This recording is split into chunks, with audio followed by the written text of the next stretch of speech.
তা বড়দিনে সকালবেলা আমার ছেলে এই যে কেক নিয়ে বসে পড়েছে। ও আজকে বলছে আমি কেক কাটবো, এর জন্য ছেলেই কেক কাটছে। এই যে হেঁটে এসে চা খেয়েই বলছে মা আমি কেকটা কাটি। তা ওদিকে আমি রান্না করছি। এটা কালকে তোমাদের দাদাভাই এনেছে, আর আমার ননদ যেটা দিয়েছে ওটা আছে, ওটা পরে বিকালে কাটবো। তা এখন এটা সবাই খাক।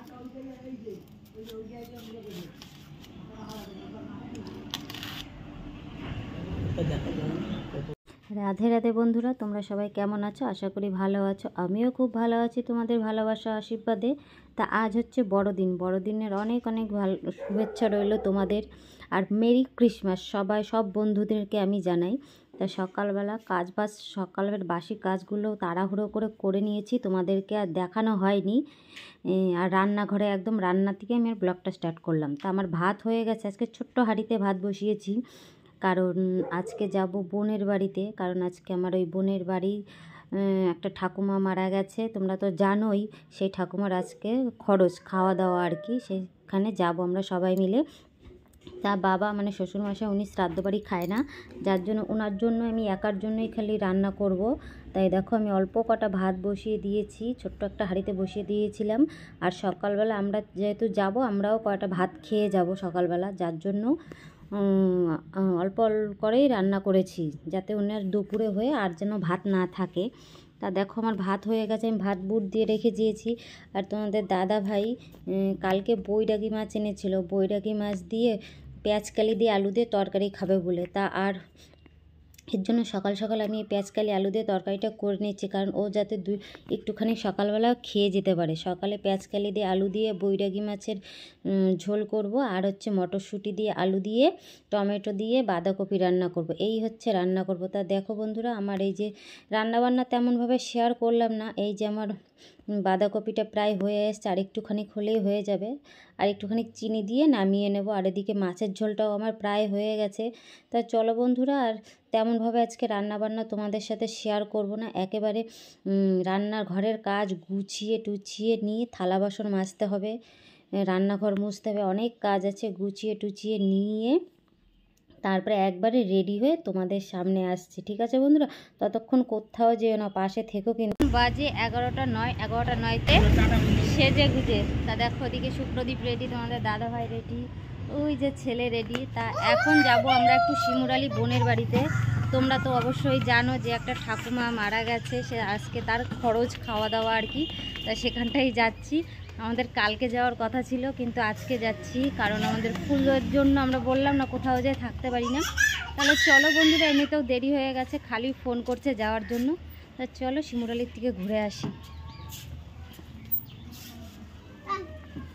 তো সুপ্রদীপ আর আমি এখন রানাঘাট ওভারব্রিজের উপরে দাঁড়িয়ে আছি, আর তোমাদের দাদাভাই টিকিট কাটছে, আর আমি ও ট্রেন দেখাচ্ছিলাম দাঁড়িয়ে দাঁড়িয়ে। ওভারব্রিজের পরে অনেক আমার মালগাড়ি দেখা যায়, তো তা ও ট্রেন দেখলে এত খুশি হয়, মানে কি বলবো, ট্রেন ট্রেন বম্মা ট্রেন ট্রেন ট্রেন এরম করে পাগল করে দিচ্ছিল আমাকে। তা আমি ওকে সাইডে দাঁড় করিয়ে আর কি ট্রেনগুলো দেখাচ্ছিলাম, যে এটা এই ট্রেন ওই ট্রেন। তারপরে ওভারব্রিজ দিয়ে আমরা রানাঘাট স্টেশনে বসে আছি।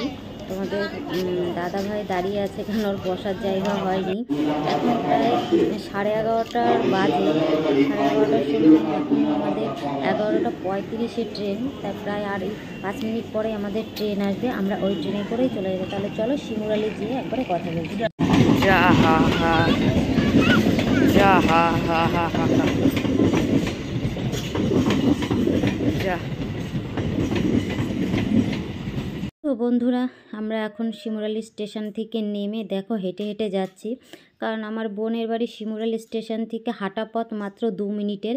এরম রেল লাইনের সাইডেই ওদের বাড়ি, যার জন্য আর টোটো করলাম না, যতবারই যাই আমরা হেঁটে হেঁটেই যাই। তা দেখো আমরা অনেকক্ষণ হয়ে এসছে, বোনের বাড়ি এসছি, এসে এখন আমরা একটু ছাদে রোদ্দুর পোয়াচ্ছি। আর এই যে আমার বোনের মেয়েরা ছেলেরা, আমার ছেলেরা সব খেলা করছে ছাদে দাঁড়িয়ে বসে বসে, আমি দেখছি, তাই ভিডিও করছিলাম। আর এখন আমাদের খাওয়া দাওয়া হয়নি, খালি বাচ্চাদের খাইয়েছি, আর আমরা এখনও খাইনি, কারণ প্রচুর ভিড়, অনেক লোক হয়েছিল, যার জন্য আর খাওয়া দাওয়া। তো তো বন্ধুরা এটা অনেকক্ষণ পর, এখন প্রায় 3:45 বাজে। তা আমরা এই মাত্র খাওয়া দাওয়া করলাম। খাওয়া দাওয়া করে এই যে বোনের বাড়ির সামনে দাঁড়িয়ে আছি। আর এই দেখো ট্রেন যাচ্ছে। আমি যেহেতু তোমাদের বলেছি আমার বোনের বাড়ির রেল লাইনের একদম সঙ্গেই, স্টেশনের থেকে একটুখানি, যার জন্য আর কি হেঁটেই আমাদের আসা লাগে। আর আমি আর তোমাদের দাদাভাই মিষ্টি পান খাচ্ছিলাম। তা তোমাদের দাদাভাইকে আমি বলছিলাম যে তোমার জিভ লাল হয়েছে? তা ও বলছে না। তা আমিও তোমাদেরকে একটু দেখিয়ে দিলাম। তা যেহেতু 4:21 ট্রেন ধরবো, তা আমরা এখন বোনের বাড়ি থেকে বেরিয়ে গেছি। এই যে সুপ্রদীপ তো দেখো খুব মজা করছে, আনন্দ করছে। মানে ও মানে কি ভীষণ আসতে চায় মিমি বাড়ি যাবো বলে, কিন্তু যেহেতু ঠান্ডার প্রচণ্ড দোষ, এর জন্য একদমই আনা হয় না। আর ওই সাইডে তোমাদের দাদা ভাই আর আমার ছেলে বসেছে, আর এই সাইডে আমি আর সুপ্রদীপ বসেছি। তাহলে চলো বন্ধু একেবারে বাড়িতে যেয়ে তোমাদের সাথে কথা বলবো।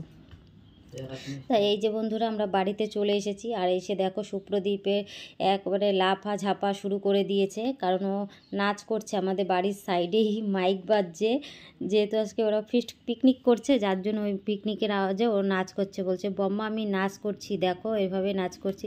তা যাই হোক, ও নাচ করতে থাকুক। বন্ধুরা আমার ভিডিওটার কোনো অংশ যদি তোমাদের ভালো লেগে থাকে তাহলে অবশ্যই like, comment, share and subscribe করে আমার পাশে থাকবেন। আর প্লিজ বন্ধুরা তোমরা একটু পুরো ফুল ওয়াচ করে ভিডিওটা দেখার অবশ্যই চেষ্টা করো, কারণ একদমই আমার ওয়াচ টাইমটা একদমই হচ্ছে না। তোমরা যদি ভালোবাসাটা না দাও তাহলে একদমই এগোতে পারছি না। তা প্লিজ বন্ধুরা একটু সহযোগিতা করে আমার পাশে থেকো, আমার পরিবারের পাশে থেকো।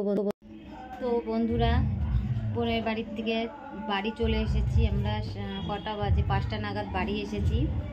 তারপর এসে জামা কাপড়টা ছেড়েই তোমাদের সাথে কথা বলতেছি। জানি না কতদূর কি আমি শেয়ার করতে পেরেছি, কারণ এত লোক প্রচুর লোক ছিল, যার জন্য তেমনভাবে আমি কিছুই শেয়ার করতে পারিনি।